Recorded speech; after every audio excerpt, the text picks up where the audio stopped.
Bienvenue dans Feu de connaissance, le podcast qui éclaire les arcanes de la connaissance administrative à travers l'actualité.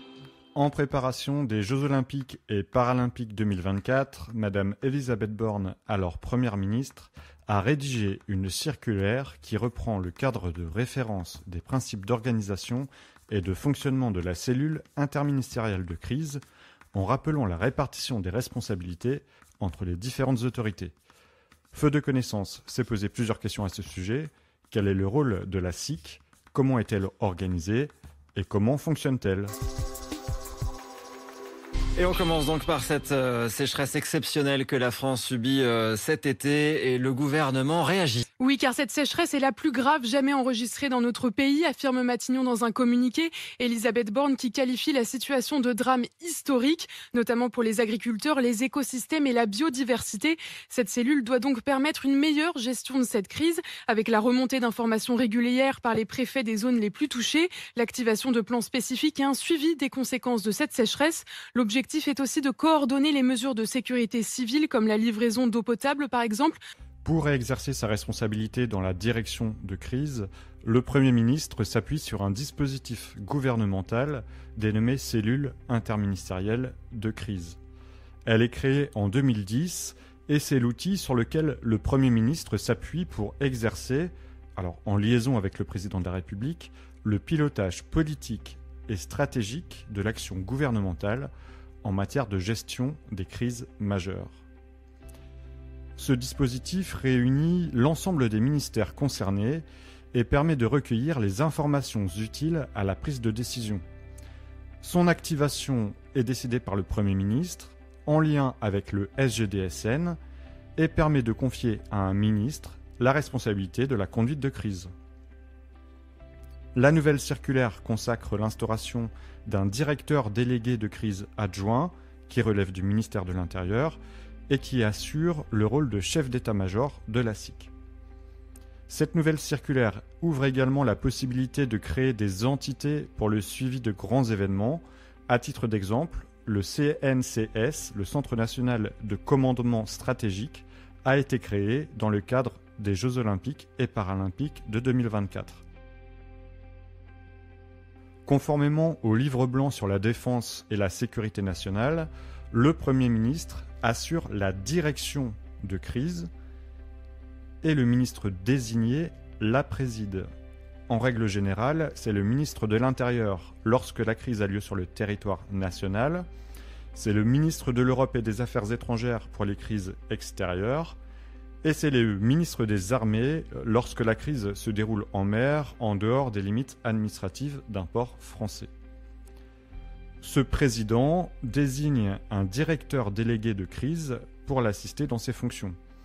Ce dernier est secondé par un adjoint qui assure la fonction de chef d'état-major de la SIC et qui relève de la DGSCGC.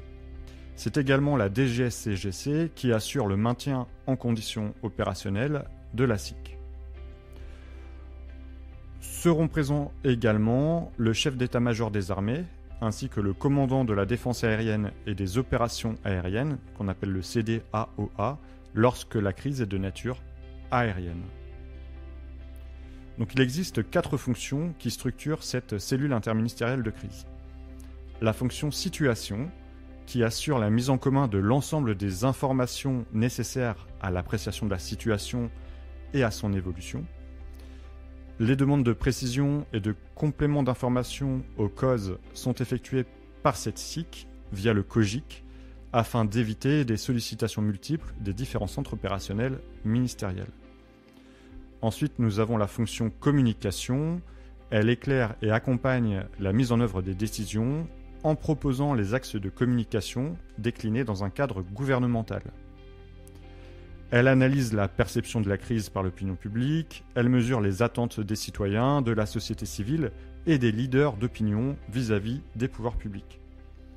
Elle informe la population sur les événements en cours et les mesures prises par les autorités et elle diffuse les recommandations nécessaires via les canaux de communication adaptés, réseaux sociaux, presse, etc.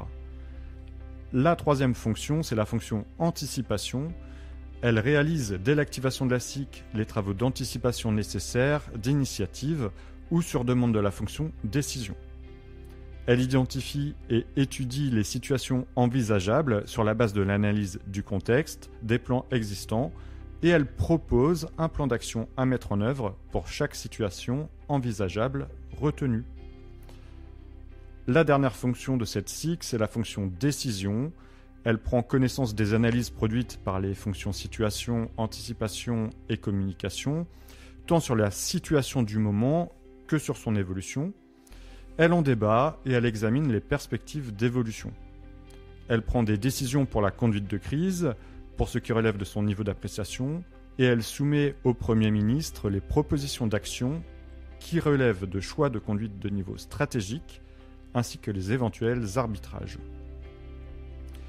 La SIC s'appuie sur les mécanismes de coordination et de coopération opérationnelle déjà existants au niveau ministériel, qui comprend entre autres le Centre opérationnel de gestion interministérielle de crise, donc le COGIC de la DGS-CGC, le CORUS, qui est le Centre opérationnel de réception et de réponse des urgences sanitaires et sociales, et l'ANSSI pour les aspects relatifs à la sécurité du numérique. En fonction de la nature des événements ou du type de crise, la SIC peut bénéficier du concours de cellules thématiques d'appui qui apportent une expertise technique à cette SIC et qui permet de prendre des décisions éclairées. On peut prendre comme exemple la cellule Info Public ou la CCE, la cellule de continuité économique.